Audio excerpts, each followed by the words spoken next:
Hello friends, आप लोगों का बहुत बहुत स्वागत है मेरे यूट्यूब चैनल माई ट्रेंडिंग में। आज का हमारा वीडियो है फॉर्म 15G के बारे में। जब भी हम हमारे पीएफ के पैसे को विड्रॉल करते हैं तो वहां पर हमको एक ऑप्शन दिखता है अपलोड फॉर्म 15G। तो आज के इस वीडियो में हम इसी फॉर्म 15G के बारे में बात करेंगे। इस फॉर्म 15G का आखिर उपयोग क्या है, किस लिए हम इसको फिल करते हैं, कौन से क्राइटेरिया में हमको इसको फिल करना है, कौन से क्राइटेरिया में हमको इसको फिल करने की जरूरत नहीं है, और इस फॉर्म को कैसे भरा जाता है, ये आज के वीडियो में पूरा देखेंगे। इस फॉर्म को फिल करके हमको इसको स्कैन करके पीडीएफ में एक फाइल बनानी होती है और उसको वहां अपलोड करना होता है, जिसकी साइज मैक्सिमम 1 MB से ज्यादा नहीं होनी चाहिए। तो सबसे पहले हम बात करते हैं कि आखिर फॉर्म 15G को क्यों भरना होता है। जब भी हमारे पीएफ के पैसे को विड्रॉल करते हैं तो सर्टेन कंडीशन में उसके ऊपर टीडीएस करता है, तो उस टीडीएस को बचाने के लिए हम फॉर्म 15G को भरते हैं। तो ये कौन कौन सी कंडीशन है जिसमें हमको इसको भरना होता है, तो इसके लिए सबसे पहले हम ईपीएफओ के सर्कुलर को देखते हैं।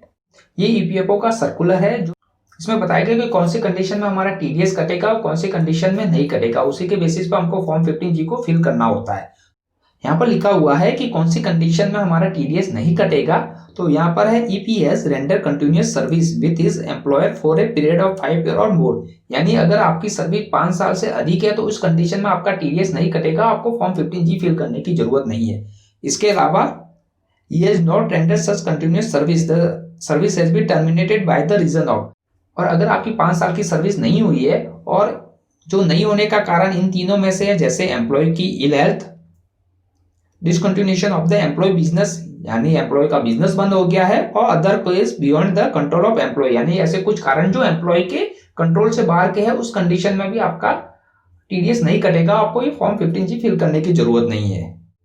और इसके अलावा while computing the period of continuous service, the period or periods of continuous service rendered under former employee shall be counted for the purpose of first and second above। यानी अगर आपने एक से ज्यादा कंपनियों में काम किया है, 2 कंपनियों में काम किया है, 3 कंपनियों में काम किया है, तो उनका टोटल जो आपका जो पीरियड है वो अगर 5 साल और उससे अधिक है तो उस कंडीशन में भी आपका टीडीएस नहीं कटेगा, आपको फॉर्म 15G फिल करने की जरूरत नहीं है। तो अब देखते हैं कि अगर टीडीएस हमारा कटता है तो वो कितना कटेगा, उसकी क्या कटने की रेट है, कितने परसेंट वो कटेगा। तो इसके लिए हम इसमें थोड़ा सा नीचे की तरफ आते हैं।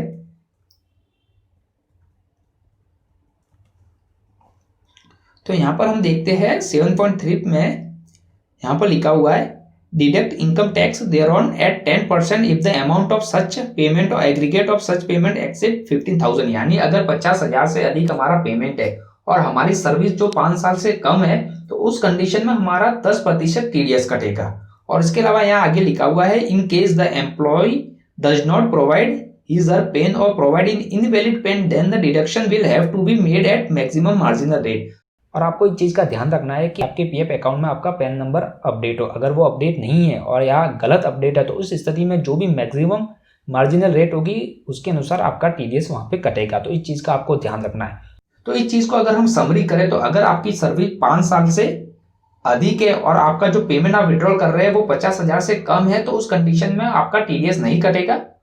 और अगर आपकी सर्विस 5 साल से कम है और आप जो पेमेंट विड्रॉल कर रहे हैं वो 50,000 से अधिक है तो उस कंडीशन में आपका टीडीएस कटेगा 10% की रेट पर। तो उसको बचाने के लिए हमको ये फॉर्म 15G फिल करके उसको स्कैन करके पीडीएफ में आपको वहां पर अपलोड करना होगा, जिससे कि आपका टीडीएस नहीं कटे। और अगर आप इनकम टैक्स रिटर्न फाइल करते हो तो आपको ये फॉर्म फिल करने की जरूरत नहीं है, क्योंकि जो भी आपका टीडीएस कटेगा अगर उसका आपको क्लेम बनता है तो वो आपका रिटर्न फाइल करने के बाद में आपको मिल जाएगा। तो इस चीज को ध्यान रखना है कि अगर इनकम टैक्स रिटर्न भी फाइल करते हो तो भी ये हमको फिल करने की जरूरत नहीं है। तो चलिए अब हम देखते हैं फॉर्म 15G को। तो ये फॉर्म 15G है, ये 2 पार्ट में है, पार्ट 1 एंड पार्ट 2। यहाँ पर आपको सिर्फ पार्ट 1 फिल करना है, फिर इस पूरे फॉर्म को आपको स्कैन करना है, पीडीएफ की फाइल बनानी है, उसको अपलोड करना है। ध्यान रखिएगा जो आप पीडीएफ की फाइल बनाओ उसकी जो साइज है वो मैक्सिमम 1 MB हो, उससे ज्यादा ना हो। अगर उससे ज्यादा होगा तो वो एक्सेप्ट नहीं करेगा। तो इस चीज का भी आपको ध्यान रखना है। तो इस फॉर्म को कैसे भरा जाता है ये हम बात करते हैं। तो यहाँ पर मैंने एक सैंपल फॉर्म भर के रखा हुआ है, तो चलिए इस पूरे फॉर्म को देखते हैं कैसे हम फिल करते हैं। तो यहाँ पर पॉइंट नंबर 1 में है नेम ऑफ एसएससी डिक्लेरेंट, यानी जो भी पीएफ होल्डर है उसका यहाँ पर आपको नाम लिखना है।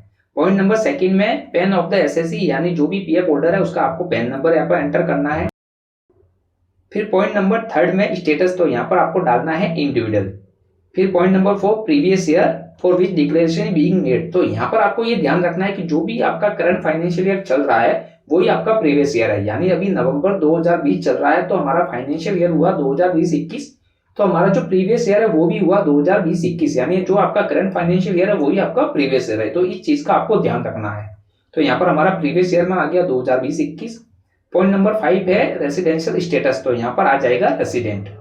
फिर पॉइंट नंबर 6, 7, 8, 9, 10, 11 और 12, तो यहाँ पर आपको अपना पूरा एड्रेस और पिन कोड नंबर एंटर करना है। पॉइंट नंबर 13 में ईमेल आईडी आपकी एंटर करनी है आपको। पॉइंट नंबर 14 में आपके मोबाइल नंबर को आपको एंटर करना है।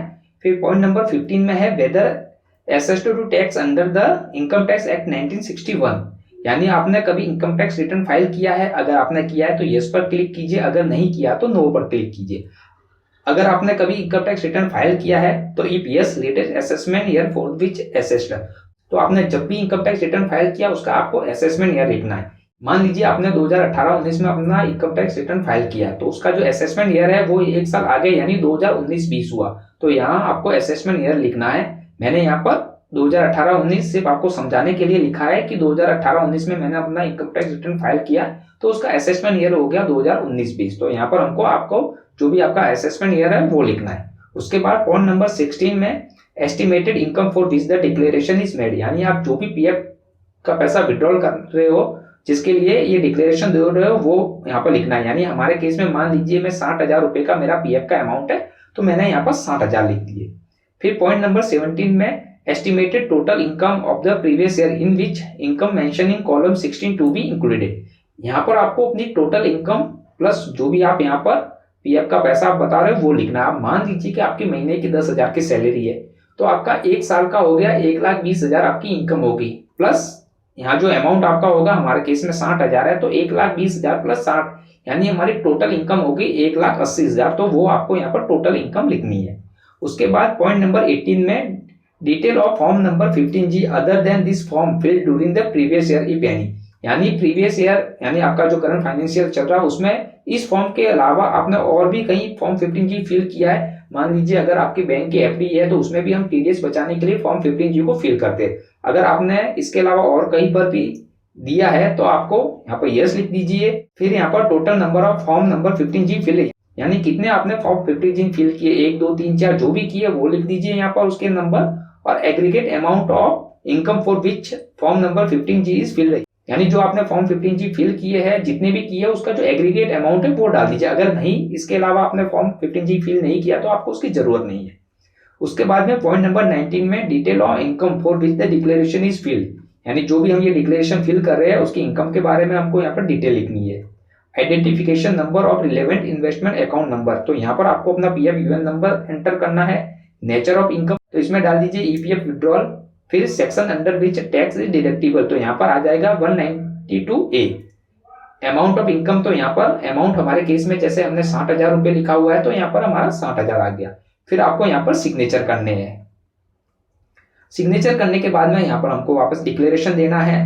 आईवी आपका यहाँ पर नाम आ जाएगा। उसके बाद में for the previous year ending, यानी हमारा प्रीवियस ईयर जो भी एंडिंग हो रहा है वो डालना। तो हमारा प्रीवियस ईयर एंडिंग हो रहा है 31 मार्च 2021 को, तो यहाँ पर हमने 31 मार्च 2021 लिख दिया। फिर relevant to the assessment year, यानी उसका असेसमेंट ईयर है 2021-22। उसके बाद अगेन यहाँ पर previous year ending on 31 March 2021 हो गया। फिर relevant to the assessment year 2021-22 हो गया। ये फिल करने के बाद में आपको यहाँ पर अपने सिग्नेचर करने हैं। यहाँ पर प्लेस को लिखना है, डेट लिखना है। ये लिखने के बाद में इस पूरे फॉर्म को आपको स्कैन करके इसकी पीडीएफ फाइल बनानी है जिसकी साइज मैक्सिमम 1 MB हो। पीडीएफ फाइल बनाने के बाद में इस फॉर्म को आपको अपलोड करना है अपना पीएफ विड्रॉल करने के टाइम में, जिससे कि आपका जो भी टीडीएस डिडक्ट होने वाला है 10% वो बच जाए। तो इस प्रकार से फॉर्म 15G को फिल किया जाता है। मैंने पूरा प्रोसेस आपको बता दिया है और किस कंडीशन में इसको फिल करना है वो भी बता दिया। अगर आप 5 साल से अधिक सर्विस है, 50,000 से कम अमाउंट है तो आपको फिल करने की जरूरत नहीं है। और अगर 5 साल से कम है, 50,000 से ज्यादा अमाउंट है तो उस कंडीशन में आपका 10% टीडीएस कटेगा। तो उसके लिए आपको ये फॉर्म फिल करके अपलोड करना है। और अगर आप इनकम टैक्स रिटर्न फाइल करते हो तो आपको ये फिल करने की जरूरत नहीं है, क्योंकि जो भी पैसा आपका टीडीएस कट रहा है अगर आपका क्लेम बनता है तो वो आपको मिल जाएगा वहां पर। तो इस प्रकार से इस फॉर्म 15G को फिल किया जाता है। अगर ये आपको वीडियो हमारा अच्छा लगा हो तो प्लीज हमारे चैनल को सब्सक्राइब कीजिए, वीडियो को लाइक कीजिए, कमेंट कीजिए, शेयर कीजिए। Thank you very much.